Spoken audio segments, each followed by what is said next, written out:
Donc bonjour, je vais vous présenter le master spécialisé Procédés du futur et robotisation. Donc avant de me lancer dans la présentation du master, je vais vous présenter un peu la notion d'industrie 4.0. Donc on considère que la production industrielle a connu plusieurs phases, enfin, plusieurs révolutions. La première, c'est l'invention de la machine à vapeur. La deuxième, c'est la production de masse et l'arrivée également de l'électricité. La troisième, c'est la robotisation, avec également un peu d'informatique. Et la dernière révolution, ce que l'on appelle l'industrie 4.0, c'est la convergence entre la production industrielle et les technologies de l'information. Alors, cette nouvelle révolution amène tous les progrès liés aux technologies de l'information, c'est-à-dire Internet, les big data, l'intelligence artificielle, au niveau de la production. Alors ça a pour effet de permettre d'avoir des systèmes qui vont être connectés, des systèmes qui vont être autonomes, qui vont être composés de différentes parties, qui vont avoir une certaine intelligence. Et donc on va pouvoir construire comme ça des systèmes bien plus complexes. Donc ce qui va nous intéresser dans le master, c'est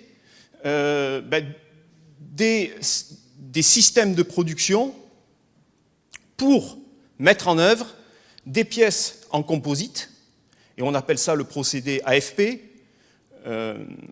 placement de fibres robotisées. Donc c'est ce que l'on voit sur cette image. Vous avez également ici un robot qui va nous servir à faire de la fabrication additive. Vous avez ici une tête laser, et donc on vient construire une pièce à ce niveau. Donc ça, ce sont des moyens de production qui vont être construits à partir d'une structure de type robot, mais on peut également partir d'une structure de type machine centre d'usinage, où on va venir remplacer la fraise, hein, la broche et la fraise, on va venir la remplacer par une tête qui va propulser de la poudre, qui va également présenter un laser, et ce laser plus la poudre, ça va faire du métal en fusion que l'on va venir déposer.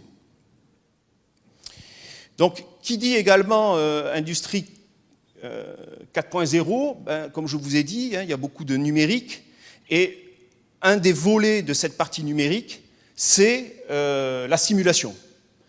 On va utiliser la simulation pour pouvoir prédire, pour voir un peu ce qui va se passer, comment va se comporter notre procédé, pour essayer de faire des projections, des prévisions, et pour essayer de réaliser une pièce souvent complexe, pour la réaliser bonne du premier coup.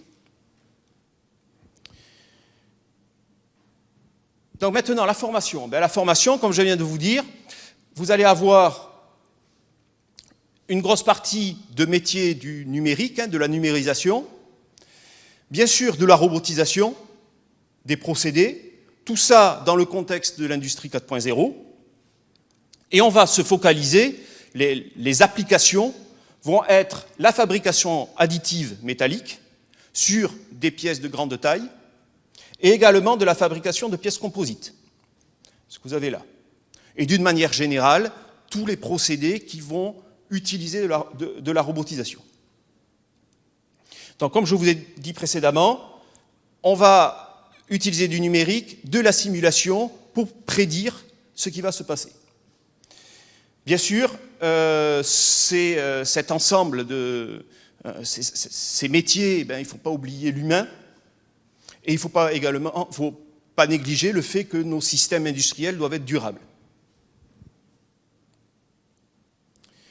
Donc cette formation va s'adresser à des étudiants qui ont déjà un niveau Bac plus 5, des ingénieurs, des universitaires, mais également des étudiants qui n'auraient pas un niveau Bac plus 5, mais qui ont passé quelques années dans l'industrie. Donc pour la coloration, le profil des étudiants, on va avoir des étudiants qui naturellement viennent d'écoles de mécanique, d'écoles de production, et qui veulent se spécialiser sur la partie procédés des postes de fibres robotisés, de fabrication additive de pièces de grande taille. Mais ce sont des candidats, un peu des candidatures naturelles. Mais on peut aussi avoir des étudiants qui ont un profil plus matériaux ou chimie, des étudiants qui viennent plus du génie industriel, ou encore des étudiants qui auraient une formation plus scientifique, une formation plus mathématique ou physique. Donc le panel de recrutement reste assez ouvert. Il suffit d'avoir un bac plus 5 ou avoir une expérience dans l'industrie.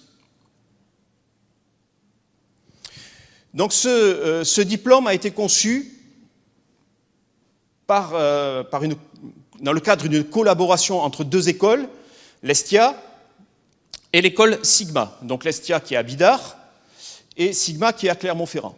Donc ce sont deux écoles reconnues dans la formation d'ingénieurs dans le domaine de l'industrie 4.0. Et ces écoles s'appuient sur deux plateformes techniques qui dépendent également de l'ESTIA. Et ces deux plateformes techniques sont Compositadour et Adimadour. Donc la plateforme Compositadour est spécialisée dans la dépose de fibres robotisées, donc la fabrication de pièces composites robotisées. Donc ça, c'est la partie Compositadour. Et la partie Adimadour, là, on va s'intéresser à la fabrication additive métallique de pièces de grande taille. On fait également un petit peu de fabrication additive de pièces plastiques, de pièces en polymère, mais enfin le gros la partie la plus importante concerne la partie fabrication additive métallique. Donc la formation, le programme de la formation s'organise autour de 6 thèmes que je vais détailler par la suite, et également une thèse professionnelle. Donc il faut comprendre qu'il y a une partie qui se fait sous la forme de cours, et également une partie qui se fait donc en entreprise. En plus, au niveau des cours, il n'y aura pas de cours magistraux, et ce sont essentiellement des cours pratiques, des TP, en utilisant tout le matériel que l'on a sur nos plateformes. Donc le premier thème. Le premier terme, c'est le terme procédé. Donc là, on va essayer de comprendre le procédé en lui-même. On va essayer de comprendre les différents éléments qui composent le système. On va avoir la partie robot, la partie tête de dépose. Alors ici, c'est pour déposer du composite. Là, c'est pour déposer un fil que l'on va venir chauffer. Donc là, on s'intéresse vraiment au procédé, aux différents éléments de la machine et aux différents phénomènes physiques qui vont se produire. Essentiellement, ici, on apporte de la chaleur et on vient transformer un matériau. Dans le cas métallique, on vient le rendre liquide, donc il va refroidir, il va se solidifier. Dans le cas du composite, on va le faire se polymériser. Donc voilà, on a toujours cet effet thermique associé, bien sûr, à des comportements mécaniques. Donc c'est une physique qui est relativement complexe. Dans le deuxième thème, maintenant, on va s'intéresser plutôt aux robots. Alors, bien sûr, les bases de la robotique, les fondamentaux. Ensuite, la programmation, comment on fait pour programmer un robot.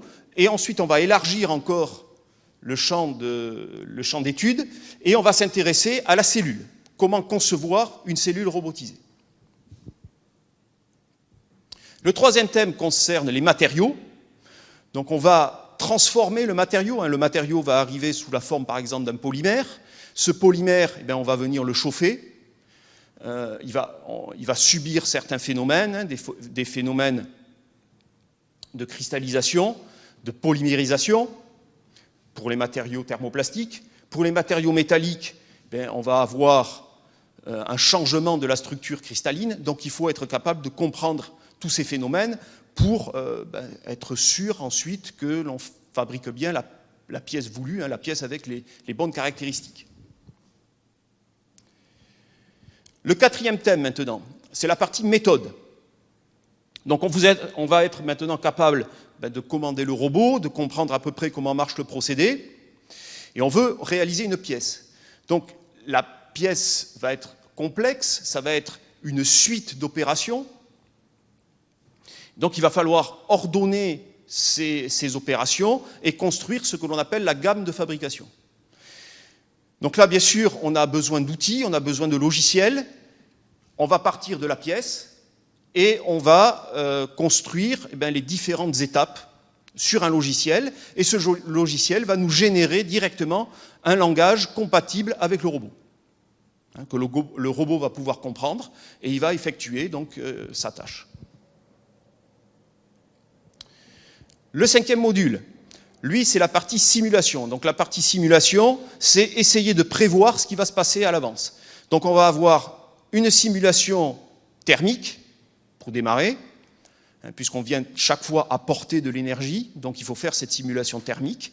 Et ensuite, suivant le procédé, soit on va essayer de modéliser la polymérisation, dans le cas du composite, et cette polymérisation, généralement, cette cuisson du composite, va entraîner des effets de retour élastique, c'est-à-dire que la pièce va se déformer. Donc on va être amené à voir de combien la pièce va se déformer, pour pouvoir essayer de prévoir à l'avance la forme qu'il va falloir donner à notre moule ou à notre réglage du robot, etc. La même chose en fabrication additive métallique, où là, on va avoir cette partie thermique et ensuite une partie métallique et une partie mécanique avec la partie solidification des matériaux et éventuellement les transformations métallurgiques associées. Bon, il faut savoir que toute cette partie simulation, et c'est quelque chose d'extrêmement complexe, ça prend un temps énorme et généralement on est amené à trouver des stratégies de simplification pour avoir des calculs qui puissent être réalisés dans des temps raisonnables. Le dernier module, c'est un module qui est beaucoup plus général, qui va s'intéresser un peu à toutes les parties de l'industrie 4.0 que l'on n'aurait pas traitées précédemment. On va retrouver de la gestion de projet, de la cobotique, accompagnement au changement, fabrication durable, suivi de pièces, la traçabilité, et également un aspect de plus en plus important, la cybersécurité et également la réalité augmentée. Donc voilà pour les 6 thèmes de la formation. Le dernier point, ce n'est pas vraiment un thème, c'est la thèse professionnelle, c'est le résultat un peu des cours que vous avez eus, de l'apprentissage que vous avez eu, donc que vous allez avoir dans les centres techniques, Compositadour, Adimadour, etc., plus le vécu que vous allez avoir en entreprise. Donc là, vous allez faire un travail de synthèse sur un sujet qu'il va falloir donc valider. Il faut que les enseignants soient en accord avec le sujet. L'entreprise doit être aussi en accord avec le sujet. Et là, je vous donne quelques exemples. Vous avez, par exemple, validation d'un procédé de fabrication additive, reconstruction de pièces composites. On peut retrouver aussi reconstruction de pièces qui vont être réalisées en fabrication additive, robotisation de certaines tâches, etc. Donc, généralement, les partenaires industriels, ce sont les grands partenaires de l'aéronautique ou du naval. On va retrouver dedans Ariane Group, Naval Group, ça pour parler des anciens élèves qui sont passés par la formation, Safran également, puis plein de petites entreprises qui sont des sous-traitants de ces grands groupes. Donc l'organisation maintenant des enseignants. Donc pratiquement tous les enseignements se font sur Bayonne, hein, sur les centres de Compositadour à Dimadour. On va avoir 15 jours qui se feront à Clermont-Ferrand, à Sigma. Le planning, généralement, est organisé pour avoir 15 jours de cours et 1 mois à peu près en entreprise. Bon, à la fin, la dernière période, par contre, vous avez une période plus longue en entreprise. Donc, toutes les informations que je viens de vous donner, vous pouvez les retrouver sur le site du master. Je vous ai mis l'adresse ici. Et donc, moi, j'ai fini cette présentation et je vous remercie de m'avoir écouté. Et si vous avez des questions, n'hésitez pas. Je vous remercie.